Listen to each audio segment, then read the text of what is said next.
Be a barbecue hero with delicious, ultra-low net-carb hero bread, buns, and tortillas. Soft and fluffy, high in fiber, and with 0 grams of sugar, up to 10 grams of protein, coming in at under 100 calories per serving. Oh, and did I mention they taste like their mouth-watering traditional versions? I mean, what's not to love? Use code AH10 for 10% off your first hero bread purchase at hero.co.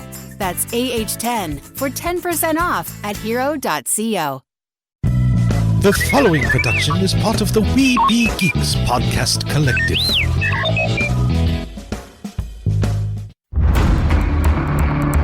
From days long ago, from uncharted regions of the universe, comes a legend.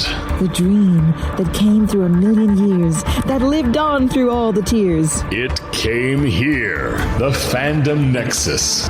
Fabulous secret powers were revealed to our host as he plugged in his microphone. I have a podcast! Here he is, your Spider-Pan, Jeremy.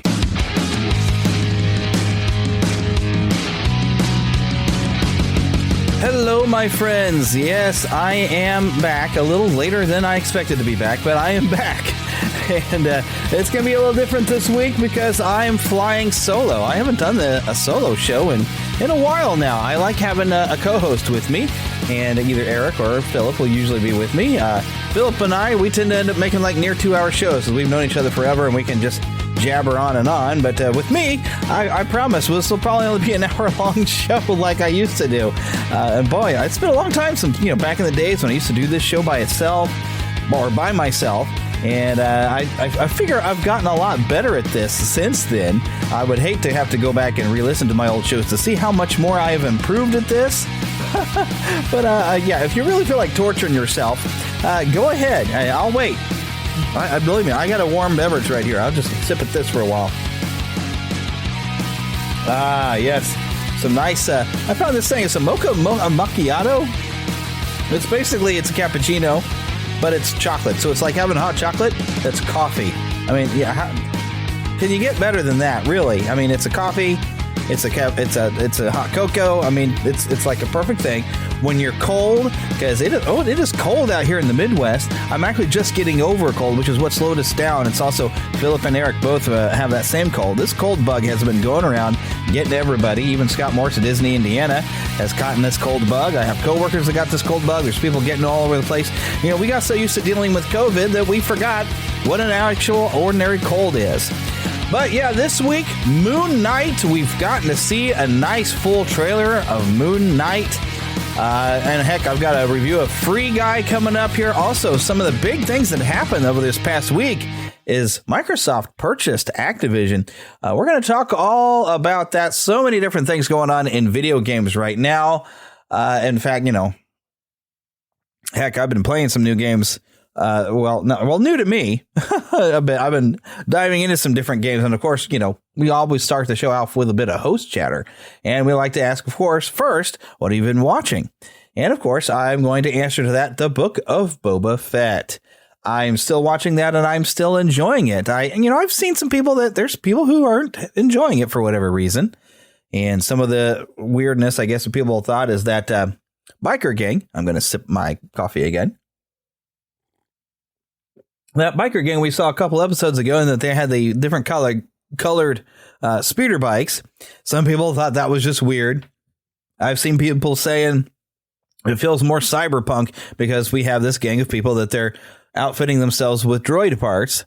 Well, the interesting thing about that is, when you consider Darth Vader, he had basically, can we say droid parts for legs and an arm? Didn't Luke get a prosthetic hand? That's robotic parts. So I don't know. People wanting to replace limbs with droid bits, and the way it was presented like a tattoo parlor, I didn't find it all that weird. That seems to still fit within universe to me. But I saw somebody saying that feels more like Cyberpunk and not Star Wars. Well, that seems to still have a place within Star Wars, and then these people who choose to maybe have a part added on, or maybe they needed to have a part added in because they've lost a limb. Who knows? So, I mean, it just kind of seems to make sense in the world of Star Wars. And then I've seen someone who was fussing apparently that they said, well, Boba Fett's not anything like what we know him to be. And to which the reply that somebody gave, and I think this was pretty brilliant. Well, okay, he had 7 lines, was on the screen for 10 minutes, maybe, in the original trilogy. What makes you so sure you know everything about Boba Fett? You did get a little bit more about his childhood from the prequel movies and a little bit during the Clone Wars. You got to see him pop up. I think even in Rebels, I think he popped up a little bit, too, as a child. So, I mean, we've only gotten a little bit. And how do you know what you're going to be like after you've had such a near-death experience when you've been down the gullet of the Sarlacc pit there? I think it's going to make you rethink things. And that's part of what's been going on with, the flashbacks is he's tired of working for other people, not getting to do it the smart way. He knew it wants to work for himself. He's had a different, he's got a new perspective as he's come out of that Sarlacc pit. Even perhaps a new perspective as he's spent some time with the Sand People, Tusken Raiders, which was nice to have a little bit more depth added to those other than the Knights of the Old Republic game, which I did recently replay that one. You get to spend a little time in there and get a look at some of how they behave. And, maybe they've come up with reasons on why they're attacking everybody, that kind of thing. It's added a lot of depth, and we've completed our flashbacks. He's healed up in the back of the tank, and I think we're going to begin things in earnest. The one thing that's been interesting to me is he's been seeing this other gang that's been leaving these 2 kind of twin symbols around, which I thought they were symbols maybe representing the twin huts, but apparently that is not the case. It has something to do with this other larger syndicate, which is going to be, I think, his main antagonist for the rest of this series, which... I don't know how many more episodes we have of it, but I'm enjoying it. But the last episode, there was a little bit of a hint of music from The Mandalorian. So I expect we're going to see, Din is his name? I expect we might see him up here in the next few episodes. So, that's been a great show. I've been really enjoying it. But, going along with what I've been watching is what I've been playing, as I mentioned, with Star Wars. Over this past week, I have finished playing Jedi Fallen Order, a Star Wars game from a couple years ago. I think I mentioned that Eric did go and get a platinum when I was kind of looking to see, if there was anything, what it would take to get a platinum. I was kind of curious, and I thought, well, Eric's gotten the platinum. Let's see what he's done, so I can ask him for tips, if I need to. But after looking at some of the things, I'm not really a big fan of collecting unless it's like a simple, just go over here and grab this. Jedi Fallen Order, you had to do some serious stuff to go and grab items, and it's not as interesting for me for collecting. So that's I was like, okay, well, I'm not going to go for the platinum, but I did complete the story, and what a story it is, and a great appearance by Darth Vader. That it's remind me of Rogue One, and I believe some of the things I've been saying about Rogue One is they reminded us that Darth Vader was kind of scary when we were kids when he came out. He was this big villain in black, and he was a bad guy. And I feel like they tapped back into it. We had a scary appearance by Darth Vader where he was there, and I was lightsaber ready. I was like, okay, I think I'm going to have to fight him. But there was no fighting Darth Vader. Sip again. There is no fighting Darth Vader. He just, put me in a Joe clock, and I had to use the Force to bring a thing down to hit Darth Vader in the back and then run away. And then while you're trying to run away, he is like tearing up the ground beneath you, and oh my goodness, it was fantastic. And just when you think he got away, you go through a door and there he is again, and like, man, it was just a great appearance by Darth Vader, reminding us why he was terrifying when we were children and why we knew him as the one of the greatest bad guys we ever came across when we were young. So really enjoyed finally getting around to playing that game. And since that time, I went and I played Knights of the Old Republic again because it was made available on the Switch. It was even on sale. And that was fun just to get back into an old familiar game like that because I hadn't played it in a long time. And it's just such a great game. I did notice, though, it crashed quite a bit, but I think it used to do that on the old PC as well. So you want to make sure you save often because you never know when that game was going to crash. But oh my goodness, it was fun to get through and play that again. And it was re-released by Aspyr, the same people who are currently working on the remake that will actually have a version on the PlayStation. Now, what entails on that remake, I'm not entirely sure. It could be they're going to reskin it. They could be making it from the ground up. I would kind of appreciate kind of how the Final Fantasy VII remake, how they altered the combat I would like to see the combat done in Knights of the Republic like that, where it's more of a hands-on combat, and then you can kind of stop things and use some special ability or tag to somebody else in your party, that kind of thing. It was great the way they did the combat. And I was even in a conversation with the Real Brian from the Real Brian Show on how we don't like turn-based combat in the old Final Fantasy games. Some people really enjoy that, but I don't. And Knights of the Republic has a great little blend of kind of more real-time action. And, making that a little bit more fighting game style. I think that could work. And heck, I didn't want to call it BioShock. That's not right. But BioWare. BioWare has done some combat style games. There was a game they created, Jade Empire. I played a long time ago. That was pretty good. I only played through it once, and then I sold it back to a game store. But it was more combat based. It was a kind of a kung fu style, and it was a very combat thing. It was pretty good. I had fun with it. But it was more hands-on in the combat. But since completing Knights of the Republic again, I finally sat around and played Civilization 6. Even though I've enjoyed some previous Civilization games, I didn't really have as much fun with Civilization 6. So I'm finally sitting down and I'm playing some of these games that I've been having sitting around here that I bought digitally like a long time ago. Some of these things, some of them over a year, And I'm finally sitting down and playing it, and I still have not finished Red Dead Redemption 2 because for some reason, that game is just big and it's long, and I'm at the point where I'd love to be able to just fast travel everywhere, but you can only fast travel when you're at your main camp, and you can fast travel to a destination, but then you got to ride back, and the scope of that game is so big, and it is a great game, but my goodness, I was just kind of getting tired of playing it. It just wasn't holding my interest anymore, so I wanted to play something else. So now I'm playing Resident Evil 5, which I've played through before.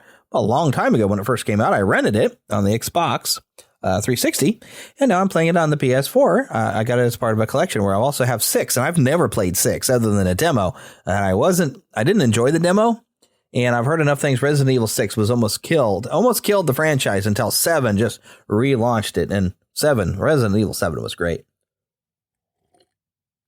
And I'm a fan of just Resident Evil games, so it's nice to get in there and play that again. I started that up. But yeah, that's pretty much what I've been watching, what I've been playing. And now I always hit that wrong button. That's okay. Here we go.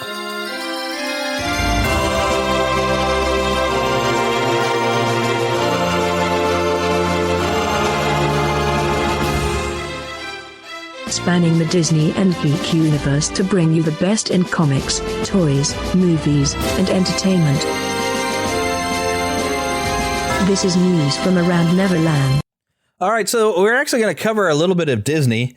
Well, other than I would like to bring up, there was this really cool Figment bucket that they had, because Epcot is having their international festival right now, I believe, of the arts right now. I don't know. See, I don't pay attention so much to Disney anymore because I really don't have to, because we're not doing a Disney show. But they did put out a Figment bucket that created super long lines of people who really wanted it. Now, what I'm wager on this is the people who are waiting in that line are either locals to Florida or people who can frequent the parks. It's not that big a deal.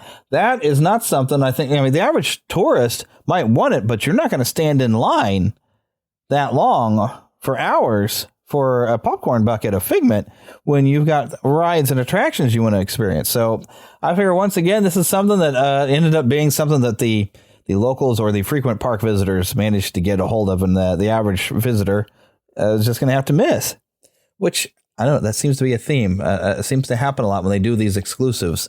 If they'd make these exclusives maybe available online, it might help a little bit. I don't know. It might make a bit of a difference. Pardon me if I'm making noise. I accidentally knocked over a He-Man figure that's over here on my desk, because that's the way it works. But the Walt Disney Company has recently disclosed the executive compensation for Bob Chapek and even Bob Iger. Now, Chapek's compensation package for the year totaled $32.46 million compared with a $14.1 million in the previous year. That is more than twice. That's like a double raise. That's more than a double. That reflected the challenge of the coronavirus pandemic and was the first in which Chapek led the company after his elevation in February of 2020. Iger's compensation in his last year with the company totaled $45.9 million compared with the $21 million in his previous fiscal year, $47.5 million the year before that, and $65.6 million in fiscal 2018, which was boosted by a stock package that he was awarded as an incentive to remain with the company past his originally planned retirement. Now, I'm getting all this from the Hollywood Reporter's website. Now, both of them, they took some pay cuts during the pandemic, and so this is basically just him getting back to his compensation post-pandemic. Well, I'm quote fingers post-pandemic, because they're still kind of in a way seem to be in pandemic mode, and that you do still have to wear masks when you're in close proximity or you're inside of a building, that kind of thing. But from Susan Arnold, a 14-year-old veteran of the board of directors, that she's the new chair succeeding Iger, as Iger is, I think, officially leaving now. She's got a quote on here. It says, the impact Bob had during his time, talking about Bob Iger, the impact Bob had during his time at the company is difficult to overstate. During his tenure as CEO, Bob initiated the company's DTC efforts. I believe that's the Disney Travel. I don't know. Pick up where I left off. Expanded on geographic presence, including opening our first theme park and resort in mainland China, and furthered Disney's rich history of storytelling through landmark acquisitions of Pixar, Marvel, Lucasfilm, and 21st Century Fox. Bob carried the same level of dedication into his role as executive chairman, where he oversaw Disney's creative endeavors, provided audience with engaging stories and compelling characters. So here's the thing. You can say a lot of nice things about Bob Iger, but the amount that they're paying Bob Chapek, the question is he been worth it?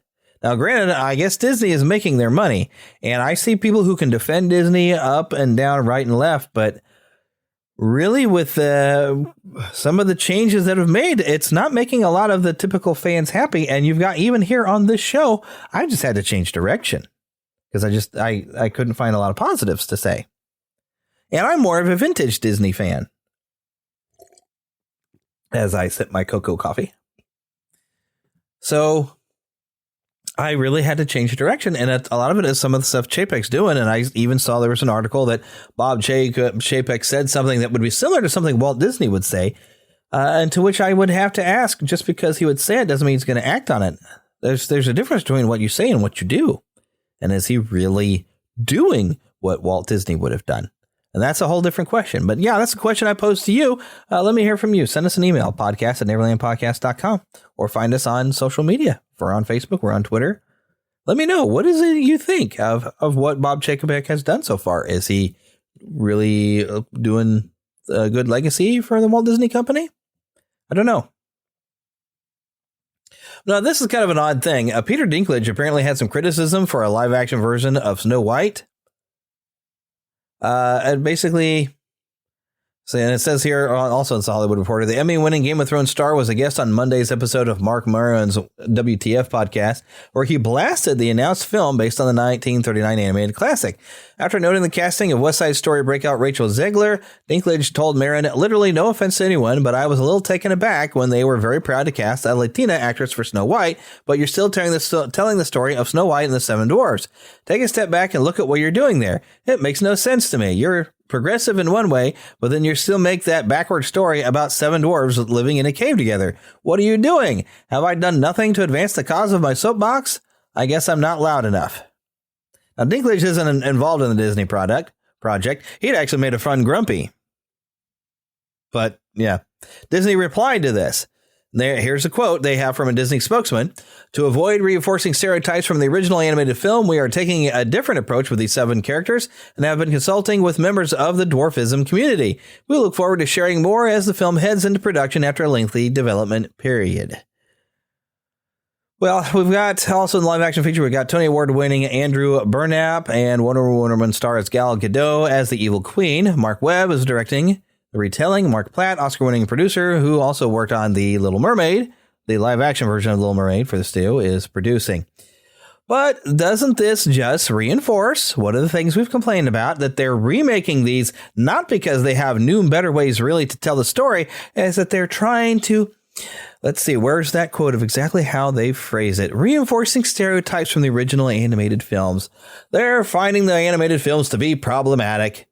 And so they feel like they have to remake them, to redo them, to make them more, well, let's just say woke, which we know in a current culture, you're losing money with wokeism, right? Take another sip. But you get so focused on, well, we're trying to make sure we don't, put in a stereotype or anything. We want to change things.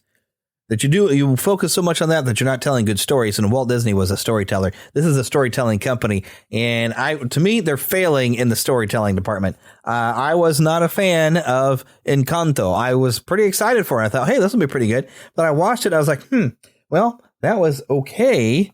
But I expect better out of the Walt Disney company. And I think my phone is going off here. So let me mute that. I apologize for that.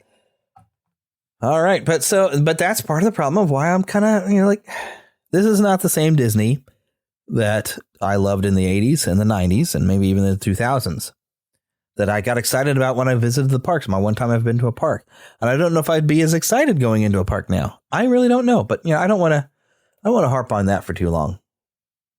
But they seem to have lost their focus. Now, something else interesting happened. I believe this was still last week. Yeah, January 19th. We had an emergency alert here in the state of Missouri. This was kind of funny. This came from the State Highway Patrol, and they were testing the emergency alert system. Now, you probably are aware of your phone. You can get Amber Alerts and that kind of a thing. Well, that's what I originally thought this was, and I was sick last week, so I didn't really look at it too much. I didn't really pay attention to what it was, and it wasn't until, this made the news. I think even some national news, but they had a Gotham City, Missouri sort of thing that popped up. And they even described like one of the Joker's cars, like a purple Buick with a "You Kid Me" license plate. This was just crazy and fun and a ridiculous thing to have happen around here. And it actually did cause people to Google search to see if there really is a Gotham City, Missouri. Now, when I had initially seen the Gotham thing there are streets and, there are sometimes Gotham counties, I think, in some areas. But there is, Gotham is actually used, the name, in different places. And I just took it as something as that. I had not paid attention to it when I first saw it.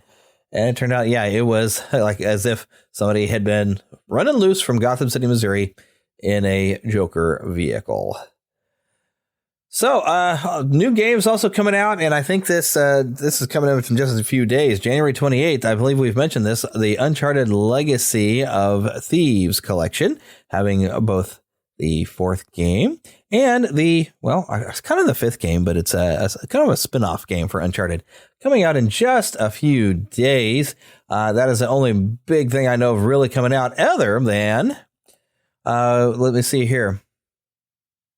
Well, I guess it's coming up in the trailer park, but we did get an announcement, and I would love to have had Philip here with me to talk about this. We'll come up and we'll talk about it later, but we've got an announcement March 11th for the new WWE 2K22 game.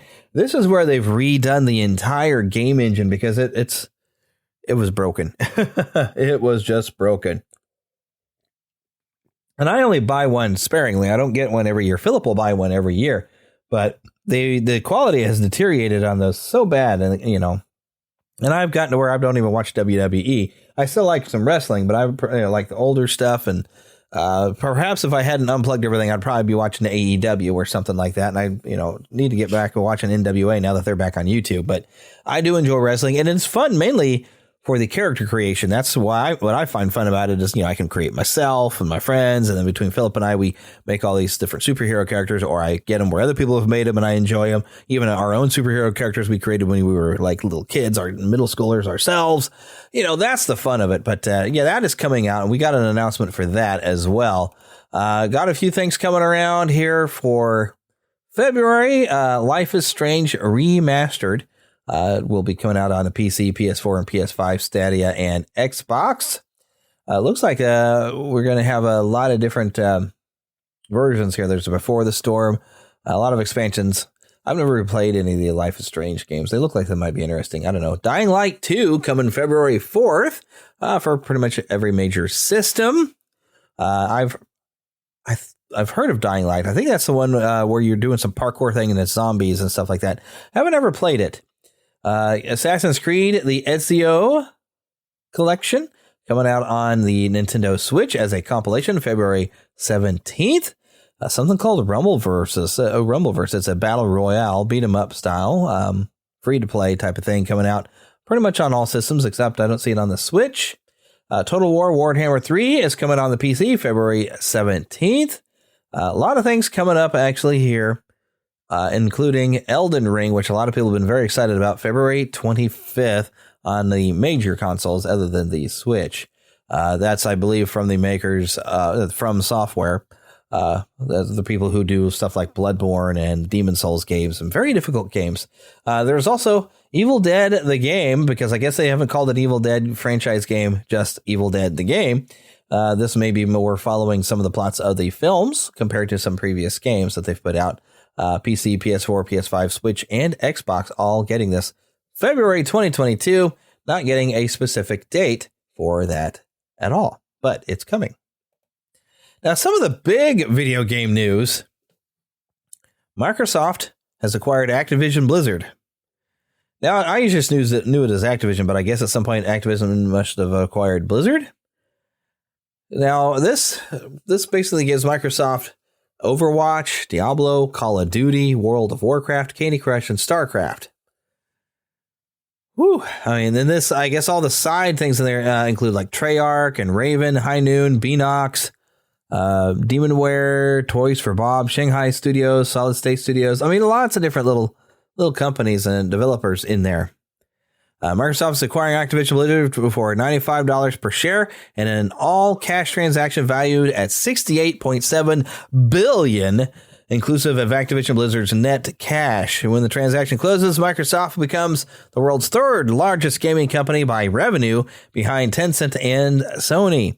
Planned acquisition includes iconic franchises from the Activision Blizzard and King Studios, like as I mentioned, Warcraft, Diablo, Overwatch, Call of Duty, and Candy Crush.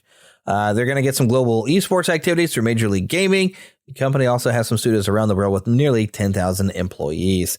Now, people have been basically joking and making jokes on Sony like this is a big kick towards Sony, because if Microsoft decides that all these game developers are now going to exclusively make games for the Xbox, that's going to hurt Sony. And I do love my PlayStation.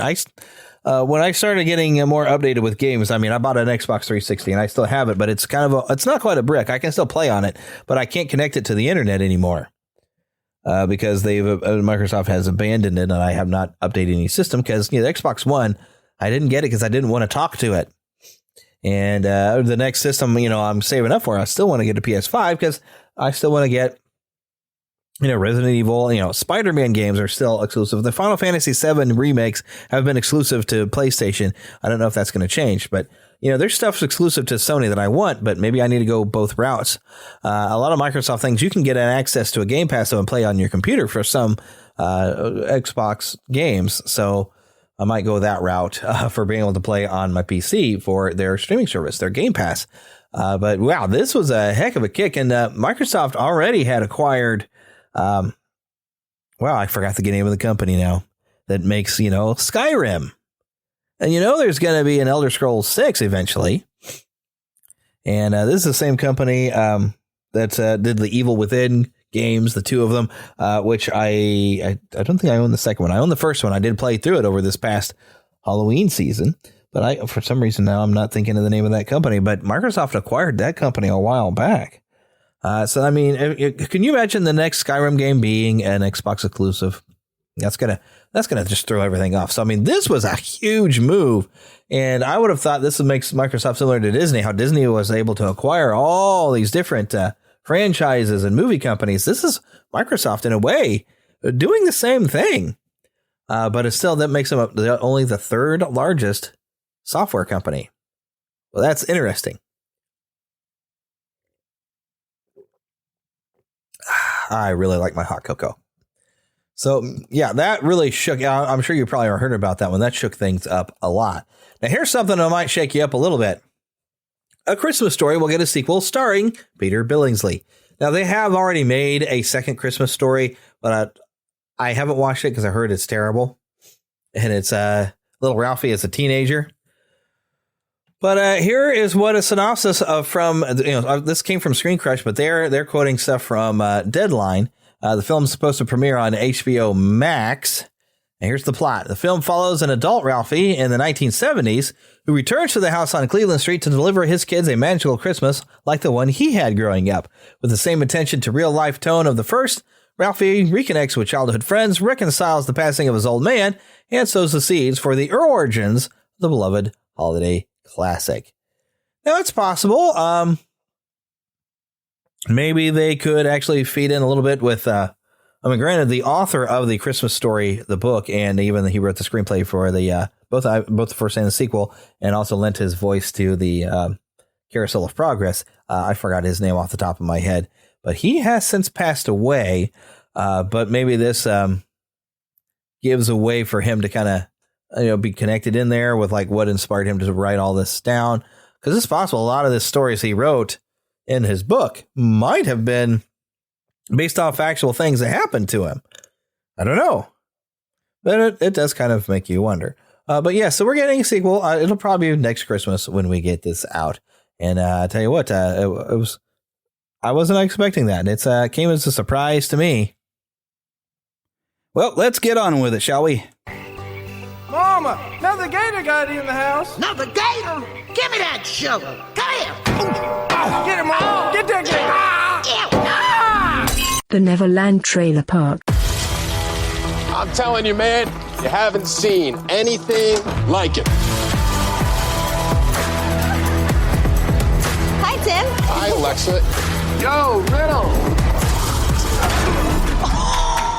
We got it. Big E, you take the hit this time. Come on. Yes, good job. Keep it coming. Keep it coming. Keep it coming. Pops, really? Hijo, ya tú sabes. I am the best. Hey, it's just a play test. We're going to change the angle here so they can really feel the hit. Yeah, I totally agree. Yeah, yeah. That's my sword.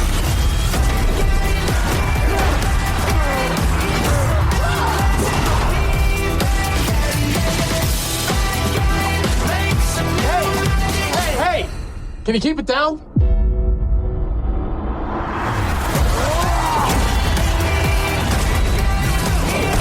Yeah, it seems mainly we got music going on here at this point. You're getting to see a bit of visuals for this game.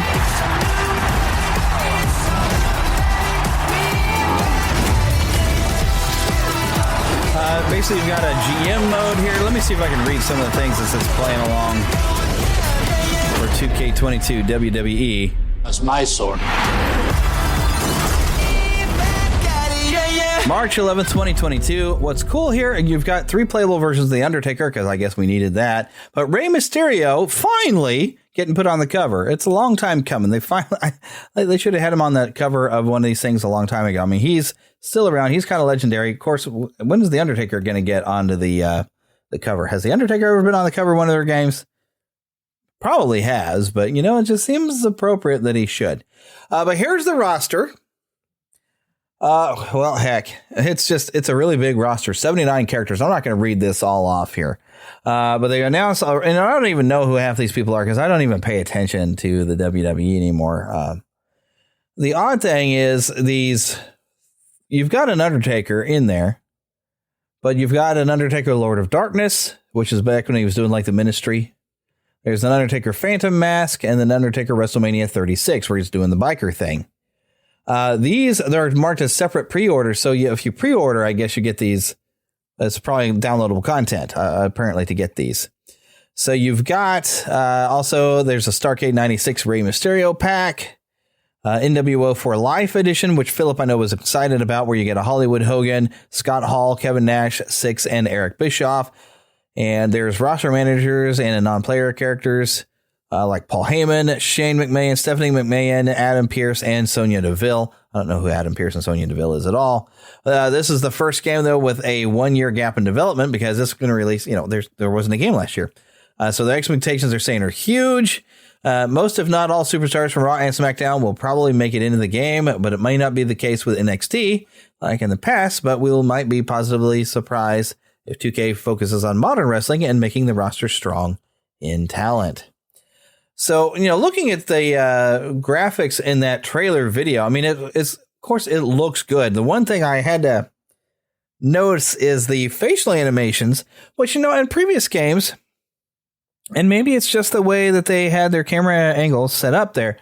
In previous games, you don't notice that there's like a lack of facial expression. There's not a facial expression or something.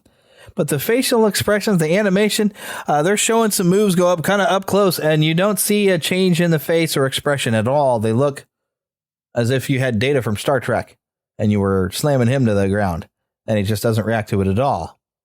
Hopefully they're working on that one, because if things are going to look better and you're going to have some close-up shots, you kind of need to make them react, right? I had to refresh my coffee. Now it's super hot. Well, actually, this time it's not coffee. It's just plain on hot chocolate. I don't need that much caffeine, right? So I, for one, am not really super excited. I'd like to see what they've done with the new engine to make the gameplay maybe run a little better, maybe less glitches, because that's been the biggest problem they've had, is the game gets glitchier every year. And I know Philip will pick it up, and I'll just go play it with him. And if I like it, maybe I'll pick one up myself. And mainly it'll just be because I want to create people. Now, the other trailer we have, as we mentioned before, Marvel Studios' Moon Knight coming to Disney Plus as a series starring Oscar Isaac.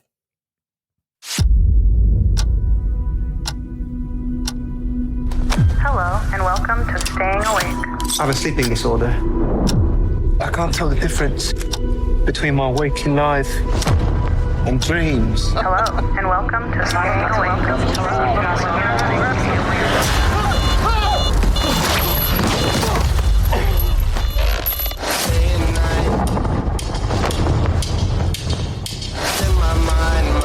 I'm losing it.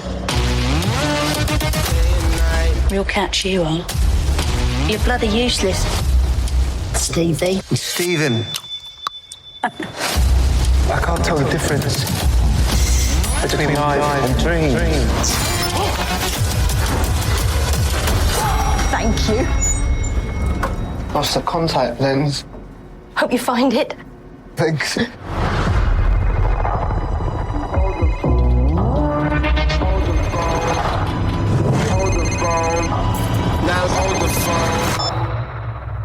Yeah. Oh my God, you're alive. What's wrong with you, Mark? Why did you call me Mark? It must be very difficult. Voice in your head. There's chaos in you.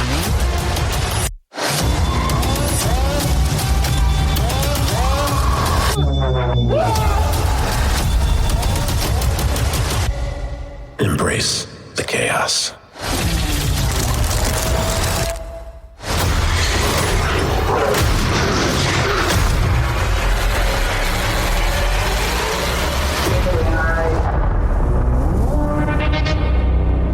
March 30th, Moon Knight on Disney Plus. Now, some of the description we have, really, there's not much on their Marvel Entertainment YouTube page. Other than March 30th coming to Disney Plus. Welcome to Chaos. Watch the new trailer for Marvel Studios' Moon Knight. That's all it says. Doesn't really give anything. Now, we notice there's definitely some differences between the Moon Knight we know from the comics and the Moon Knight we're going to get in this series. One of them being, instead of making his costume, it seems to come at his call or something. It's forming on him. In one particular shot. So that's weird. Now, Oscar Isaac, I found one article here on Marvel.com. And then when it just says Moon Knight has arrived, a brand new trailer for the upcoming Marvel Studios series of the same name, along with the first look at a new poster debuted during the NFL Super Wildcard matchup, giving viewers a glimpse of the madness that will soon engulf star Oscar Isaac. Dive into the chaos in the video above and get ready for Marvel Studios' Moon Knight, arriving exclusively on Disney Plus March 30th. Here we go. Here's the important stuff, though. The series follows Stephen Grant, a mild-mannered gift shop employee who becomes plagued with blackouts and memories of another life. Stephen discovers he has dissociative identity disorder and shares a body with mercenary Mark Spector. As Stephen and Mark's enemies converge upon him, they must navigate their complex identities while thrust into a deadly mystery among the powerful gods of Egypt. Moon Knight stars Oscar Isaac, Ethan Hawke, and Maya Kalamawi. I hope I said that right. Mohammed Diab and a team of Justin Benson and Aaron Moorhead directed the episodes. Jeremy Slater is the head writer, and Kevin Feige, Louis Despacito, Victoria Alonso, Brad Winderbaum, Mohammed Diab, Jeremy Slater, and Oscar Isaac are the executive producers. Grant Curtis, Trevor Watterson, and Rebecca Kirsch serve as co-executive producers. Now, Grant Curtis was a producer on the original Spider-Man films. I've actually gotten to see him speak. I think I shared the audio perhaps even on an episode. I'd have to go and check to see if I'm back when if I shared it. I remember recording it. He actually went to the same university that I went to. And we actually had some signed Spider-Man posters that were in the offices in my department from Grant Curtis because he went through the same program I did. I'm going to sip my hot cocoa. I'm trying to keep my throat warm because that cold and I still feel like I got gunk in my throat. But yeah, so he came and gave a little presentation. I'm pretty sure I shared it here on the show. I hope I did. If I didn't, I unfortunately would have lost that audio by this point because I've lost that hard drive and I've got a friend of mine attempting to fix it, and we'll just see what happens. But yeah, this, from the look of it, it looks very cool. Now, Moon Knight is almost like Marvel's answer to Batman in a lot of ways. So normally this Steven persona that Mark Spector has is normally a millionaire Bruce Wayne kind of person that, he develops, that's how he can develop his weapons. And that's kind of a disguise. But, if they'd went that way, there would have been too many people who would have realized this is Batman. So here's a quote from Moon Knight. This is directly on the Marvel Fandom, the database here, from Mark Spector of Earth 616, which is the main Marvel universe of the comics. Let's establish some parameters. I'm not Spider-Man, and I'm not the Punisher. They represent extreme ends of the same costume spectrum. I'm Moon Knight, and you all know that means one thing. No one in this room, myself included, knows precisely what I am capable of. I beat the Avengers. Imagine what I could do to any one of you. Let me just read some of this. Mark Spector is better known as the vigilante Moon Knight. Once a mercenary, Mark Spector was left for dead in the desert, where he was revived by the moon god Khonshu, which we got to see Khonshu in that trailer a little bit. Appointed as Khonshu's fist and high priest, Moon Knight enacts justice to protect those who travel at night. Moon Knight also has dissociative identity disorder, some of their elders being mercenary Mark Spector, millionaire Stephen Grant, and cab driver Jake Lockley. Now, the dissociative identity disorder kind of came around because he was living different identities for a while, to kind of disguise what he did, and now he's developed multiple personalities where each identity is no longer completely aware of each other, and that's one of the things that's always been considered with Moon Knight is he's a little kooky. Even had an appearance in Spider-Man: Web of Shadows, and he's a quest giver in that game, but you never know. Is like he's a little goofy. He seems to say stuff that Spider-Man is like, I always don't know about that guy. But yeah, so he's a little out there with his mental stability. So, but been a very, very interesting character. I have never really collected or read a lot, but he's got a good fan base, this character. In the beginning of his career, Mark fought crime on the streets with the help of a network of informants, including his best friend, Frenchie Duchamp, the homeless Bertrand Crowley, and diner owner, Gina Landers. Since the early days, Mark has mostly worked alone, but he has also been a member of a few superhero teams, including the West Coast Avengers, the Secret Avengers, and the Heroes for Hire. Recently, Mark discovered he had a daughter named Dietrice with his longtime lover, Marlene Alron. But when No Shoe sensed Mephisto's plans for world domination, Mark left her to fight by his god's side and prevent that from coming true. When No Shoe succumbed to madness, however, Mark had to turn against him and help the Avengers defeat him. Following No Shoe's imprisonment, Spectre established the Midnight Mission to offer his help to any Night Dweller who might need his assistance. And one personality that I've seen brought up, I've been watching some videos on some history of the character. He's also got, I believe it's Mr. Knight, where he doesn't have the cloak and hood and whatnot. He's just got a mask on his body and he's wearing like a white, suit, like a suit, business suit, which we don't know if that's actually going to come to fruition anywhere in the series at all. There's a lot of information really to dive into here. And let me just dive into some more of it. So Mark Spector, he's born in Chicago, Illinois. He's the son of a rabbi. And as a child, he escaped Nazi persecution after Hitler invaded Czechoslovakia. Now, I'm pretty sure they're not going to go into that. historical timeline in the Marvel Universe doesn't always fit, but you do have characters that were supposed to have been around. I mean, heck, you even got Magneto, who was supposed to have been a Holocaust survivor, but he would be ancient by now. So you have to take that as a grain of salt. That was part of the original stuff, and I'm pretty sure they will not get into that. He could probably still be a son of a rabbi, though. Mark couldn't understand why his father would never fight back against persecution. He grew up as the younger brother, Randall. His father would walk his kids to school every day, but him being a rabbi caused Randall to be bullied, but Mark was there to defend him. His father was disappointed with his boy's violent nature and their obsession with war. He believed that he should concentrate on their education, but his wife dismissed this as boys being boys. In the last years of his childhood, Mark discovered by chance that a close friend of the family, Rabbi Yitz Perlman, was actually in reality a Nazi deserter and secretly a serial killer of Jews named Ernst. Mark's fighting instinct kicked off for the first time when he fended off against Perlman to escape his grasp. Perlman later discovered or disappeared without a trace. This traumatic event also caused Mark to develop dissociative identity disorder. The first alters developed by Mark were Stephen Grant and Jake Lockley.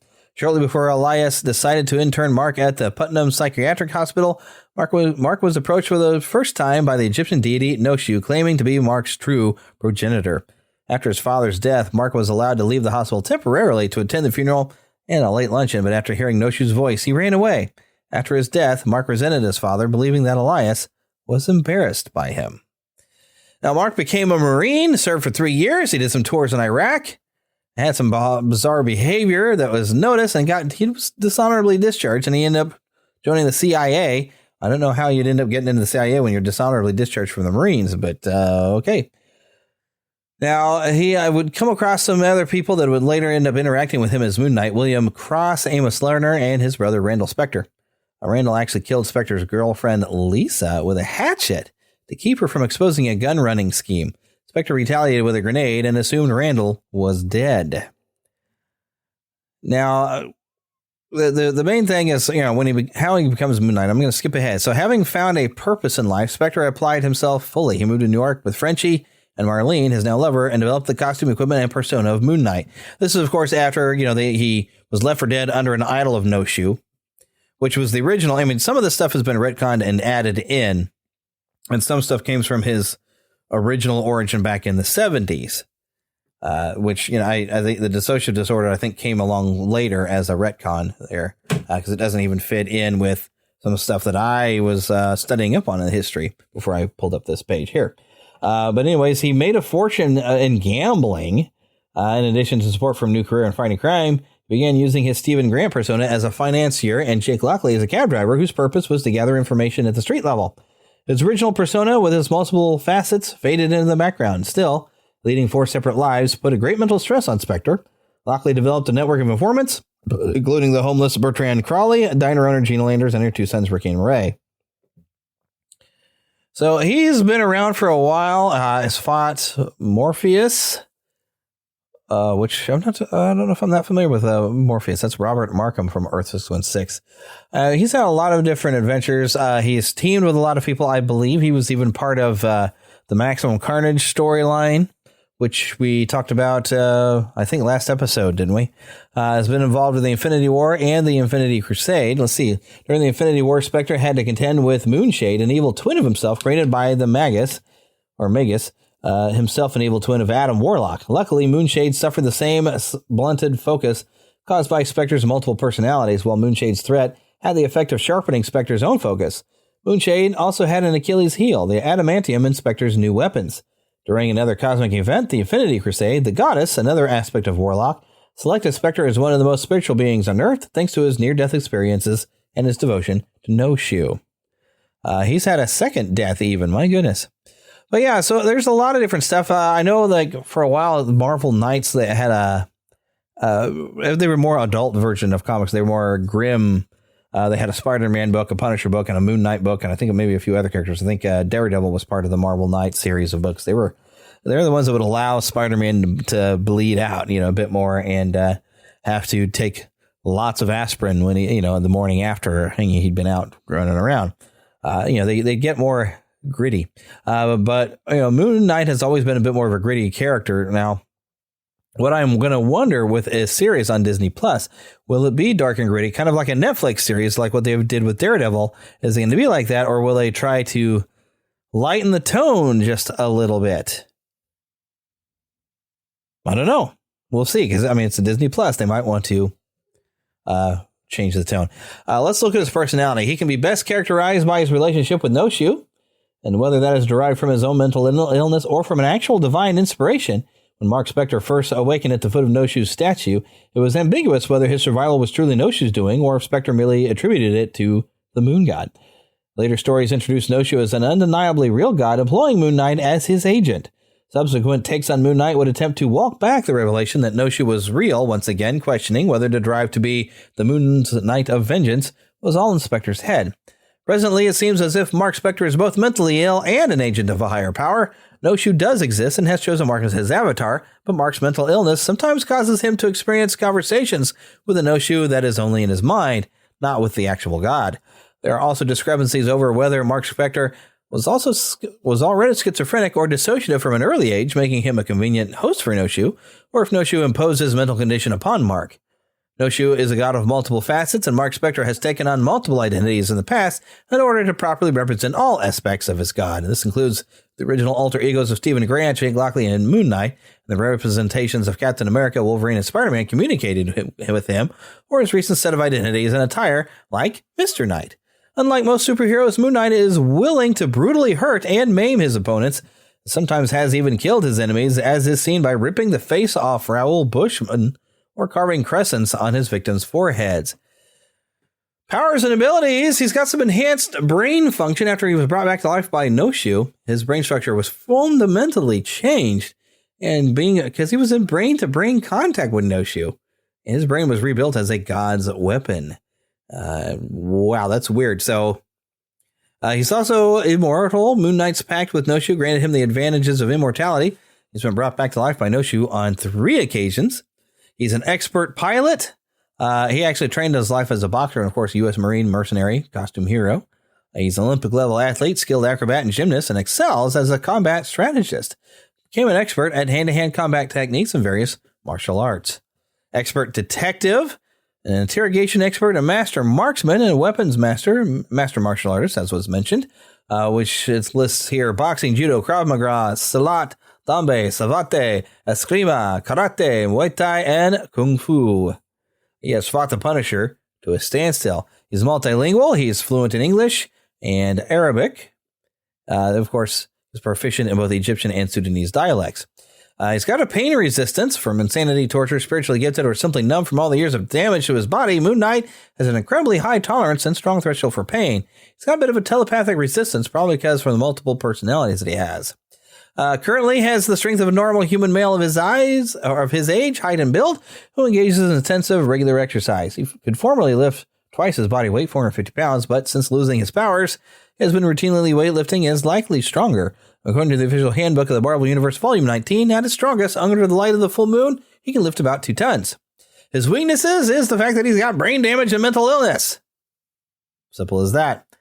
He's got, of course, the Moon Knight suit that he's created, a lot of gear, a carbonadium armored vestment, and a glider cloak. A lot of different weapons, including crescent darts, which are kind of like the batarangs, a truncheon, crescent launcher pistols, an energy shield, web shooters, and Wolverine's claws. That's interesting. Says Buckline created a pair of bracers which can be used as web shooters, like Spider-Man's, or metal claws, like Wolverine's. And a lot of other different weapons. He's, like I mentioned at the beginning of this, he's kind of Marvel's answer to Batman. So this could be a very, very exciting thing as it comes up. March 30th, Moon Knight on Disney+. Mama, another gator got in the house. Another gator? Give me that sugar. Come here. Get him, Mom. Get that gator. The Neverland Trailer Park. All right, now as promised, I think last show, Philip and I sat around, we watched Free Guy with Ryan Reynolds. Must say, just flat out, it was a lot of fun. It's a really good movie. I think it makes a really good point. Being a gamer and, knowing how a lot of people treat non-player characters inside of a game, I think it made a point of pointing that out, that maybe the way we play games reflects the way we actually, act in the outside world or something. There are people who treat non-player, characters. They like to do horrible things. And we do have games out there that kind of encourage it. The Grand Theft Auto series, and heck, even Red Dead Redemption 2. You could be a really bad person if you really wanted to.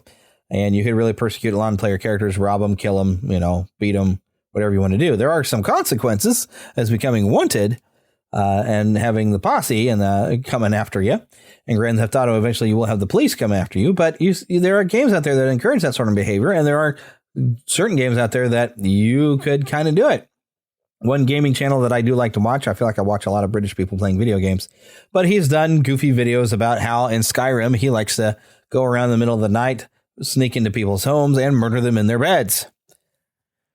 Free Guy takes that concept. It's like, well, what are you doing with non-player characters and you're mistreating them? What if a non-player character suddenly had an artificial intelligence?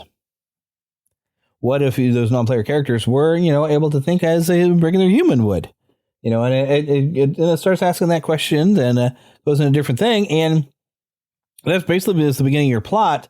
There's reasons why an artificial intelligence has popped up within this online game, because really this is an online game and it's kind of a Grand Theft Auto game. People go around and act like bad guys and, and do all these different things. And Guy is a guy who works in a bank and his job is to just let it get robbed every day. It's just constantly getting robbed and it's just part of life. But all of a sudden he gets awakened.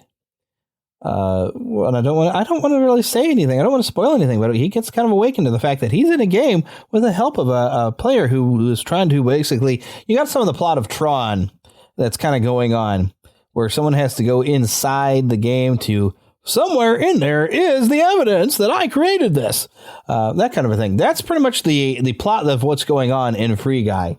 The overall overarching plot. But it's really a lot of fun, and I actually had some serious laugh out loud moments towards the end in a big confrontation. I mean, literally loud laughing. This movie was really, really fun. It does have some seriously woke kind of moments that kind of pop up, but you can kind of dismiss it if it kind of roll your eyes like, oh, seriously.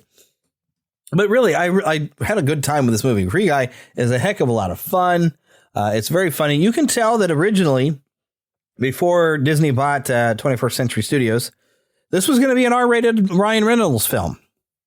And it seems like they tried to tone a few things back, but there's still a few off-color jokes that are close. They could just like seeing how close we could get to an R before we got there. So be advised. I don't know if I'd recommend this necessary for kids. It is PG-13 after all. Parents use discretion. Maybe a 13-year-old kid would be fine. But overall, very enjoyable. But I could see where certain jokes that are in there are like, whoa, that's a bit much. But it seems like this was their toned down version of that joke. That's not to get the R rating.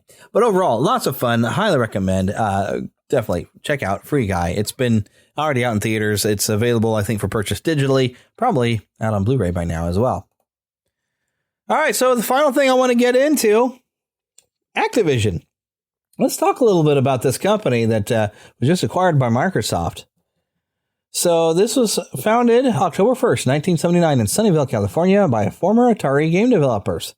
They were upset at how they were treated at Atari. They wanted to develop their own games for the popular Atari 2600.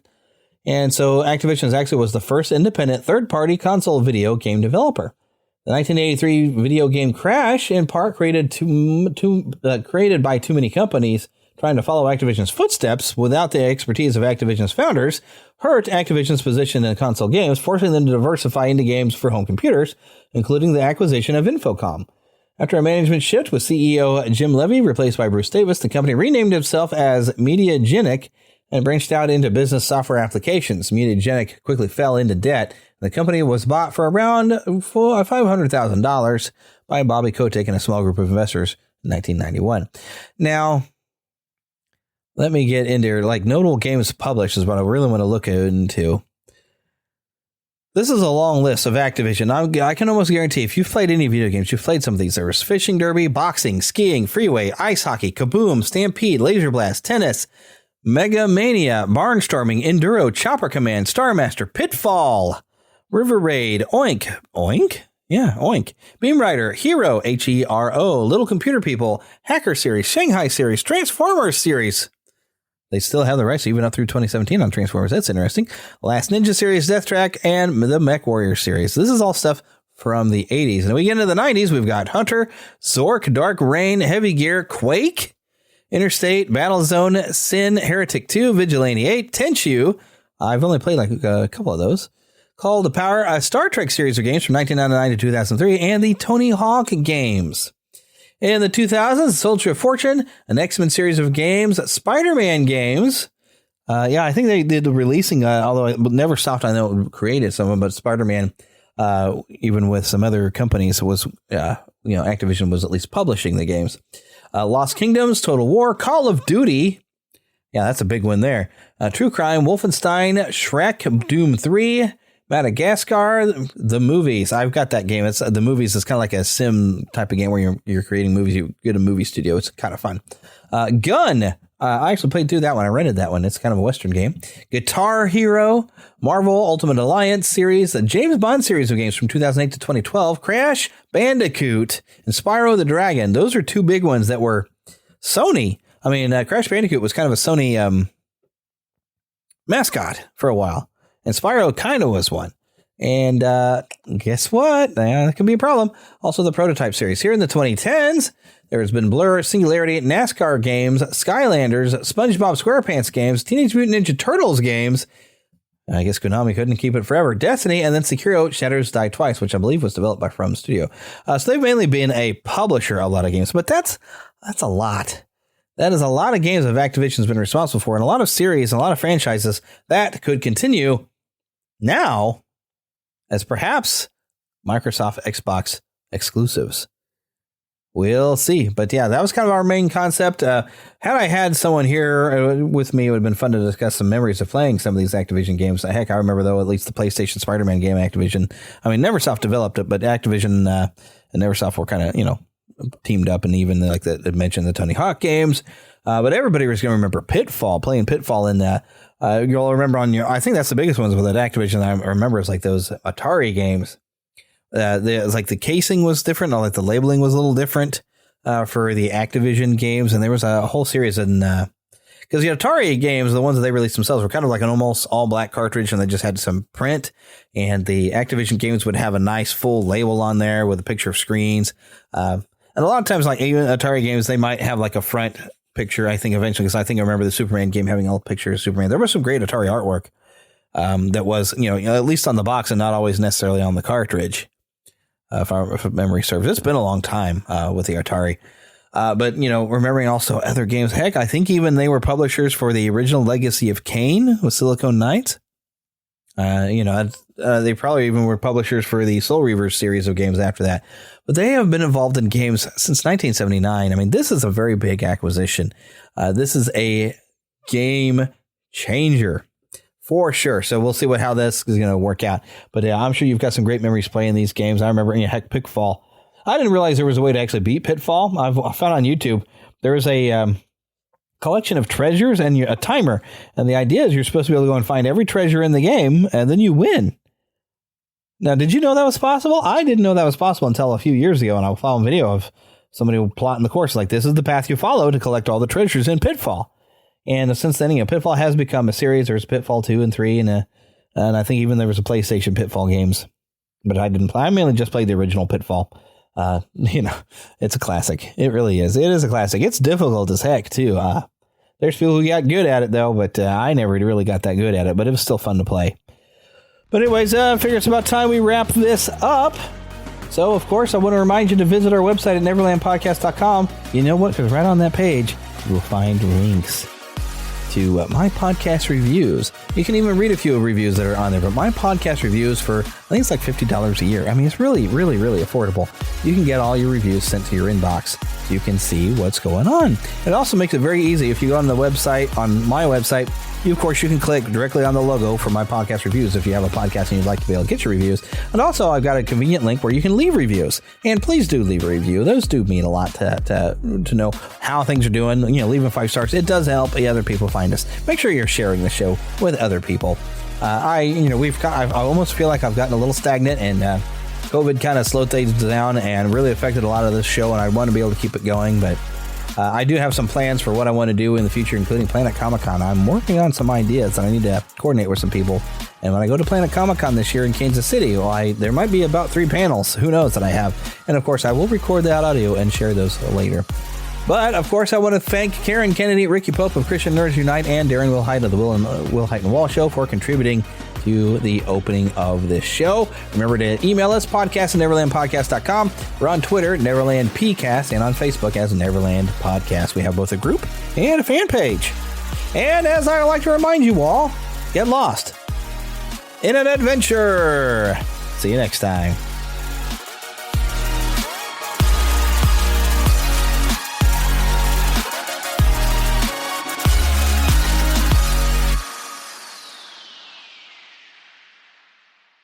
Nice buns, soft, fluffy, and ultra-low net carbs. Discover Hero Bread, the delicious ultra-low net carb bread with incredible taste and texture. Hero Bread has 0 grams of sugar and is under 100 calories per serving. Plus, high in fiber with 5 to 10 grams of protein per serving. Available on Amazon.com, Walmart.com, and at hero.co. That's HERO.co. Delicious, ultra-low net carb Hero Bread buns and tortillas. Soft and fluffy, high in fiber, and with 0 grams of sugar, up to 10 grams of protein, coming in at under 100 calories. Order today at hero.co and use the code AH10 to get 10% off your first purchase. That's AH10 at hero.co. HERO.co. Order from hero.co now and get 10% off your first purchase with promo code AH10. That's 10% off with code AH10. HERO.co.